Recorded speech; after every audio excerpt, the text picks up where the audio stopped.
અમદાવાદમાં પ્રોપર્ટી રજિસ્ટ્રેશનમાં 11,000નો ઉછાળો, છતાં આવક 17 કરોડનો ઘટાડો. બોલો આમાં કેવું કહેવાય કે શું RBI આપણને ગણિત તો ખબર પડતી નહીં, પણ ઠીક છે.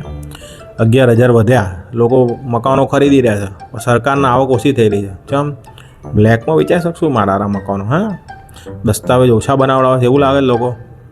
1 કરોડનું ફ્લેટ હોય ને પછી 50 લાખનો બનાવવાનો દસ્તાવેજ ને બાકીના બ્લેક કરતા હોય. બિલ્ડર લોબીને તો ખબર જ હોય ને ભાઈ. હા, આપણા મુખ્યમંત્રી જે છે એ ખુદ બિલ્ડર છે, બિલ્ડર લોબીમાંથી જ આવે છે, એમને બધી ખબર હોય. એટલે જો અત્યારે તો આપણે બિલ્ડરોને તો લીલા લહેર જ છે ગુજરાતમાં, કેમ કે મુખ્યમંત્રી એમના બિલ્ડર લોબીના છે, એટલે બધું એમના રિલેટેડ કાયદા આવતા હોય બધા. મજૂરોને ખવડાવવા, મજૂરોને 18 કલાક કામ કરવાના, તે બધું XYZ બધું આવતું હોય. એટલે આ બધું એવું છે. વિરોધાભાસ, દસ્તાવેજોમાં વધારો, આવકમાં ઘટાડો.